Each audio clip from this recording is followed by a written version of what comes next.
പുഷ്പയുടെ വൻ വിജയത്തിനു ശേഷം പാൻ ഇന്ത്യൻ സ്റ്റാറാണ് അല്ലു അർജുൻ.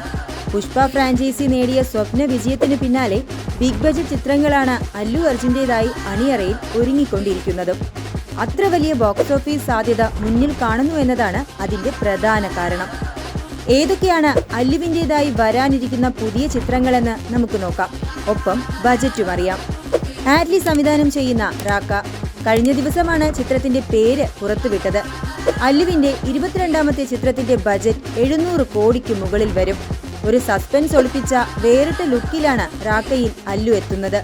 ഷേവ് ചെയ്ത തലയും മനുഷ്യമൃഗത്തെ പോലൊരു ലുക്കും എല്ലാം കൂടി ആകെ പ്രേക്ഷകരെ ആകാംക്ഷയിലാക്കുന്ന ഒരു ഗെറ്റപ്പിലാണ് ചിത്രത്തിൽ അല്ലുവെത്തുന്നത്. ആറ്റ്ലി ചിത്രത്തിനു ശേഷം അല്ലു അർജുൻ അഭിനയിക്കുക കോളിവുഡിലെ സെൻസേഷണൽ സംവിധായകനായ ലോകേഷ് കനകരാജിന്റെ സിനിമയിലാണ്.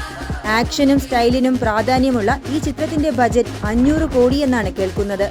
തെലുങ്കിലെ മുൻനിര സംവിധായകനായ ത്രിവിക്രം ശ്രീനിവാസ് ഒരുക്കുന്ന ചിത്രമാണ് അല്ലുവിന്റേതായി പുറത്തിറങ്ങാനിരിക്കുന്ന അടുത്ത ചിത്രം. മിത്തോളജിയെ ബേസ് ചെയ്തൊരുക്കുന്ന ചിത്രത്തിൽ VFXന് വലിയ പ്രാധാന്യമുണ്ടാകും.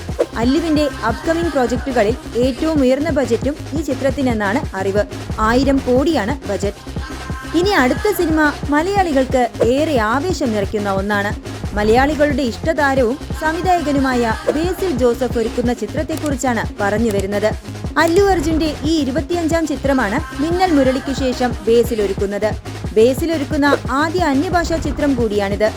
അല്ലു അരവിന്ദ് നിർമ്മിക്കുന്ന ഈ ചിത്രത്തിന്റെ ബജറ്റ് 300 കോടിയായിരിക്കുമെന്നാണ് റിപ്പോർട്ട്. അപ്പോൾ ഇതൊക്കെയാണ് അല്ലു അർജുന്റെ വരാനിരിക്കുന്ന സിനിമകൾ. എല്ലാം വമ്പൻ ബജറ്റിലാണ് ഒരുങ്ങുന്നതെന്ന് മനസ്സിലായില്ലേ? ഈ 4 ചിത്രങ്ങളിലായി എല്ലാം കൂടി മേൽപ്പറഞ്ഞ ബജറ്റ് കൂട്ടിയാൽ 2500 കോടിയോളം രൂപയാണ് അല്ലു അർജുന്റെ പേരിൽ സിനിമാ ഇൻഡസ്ട്രിയിലേക്ക് ഇറങ്ങുന്നത്. എല്ലാം നല്ല പ്രതീക്ഷയുള്ള ചിത്രങ്ങളും.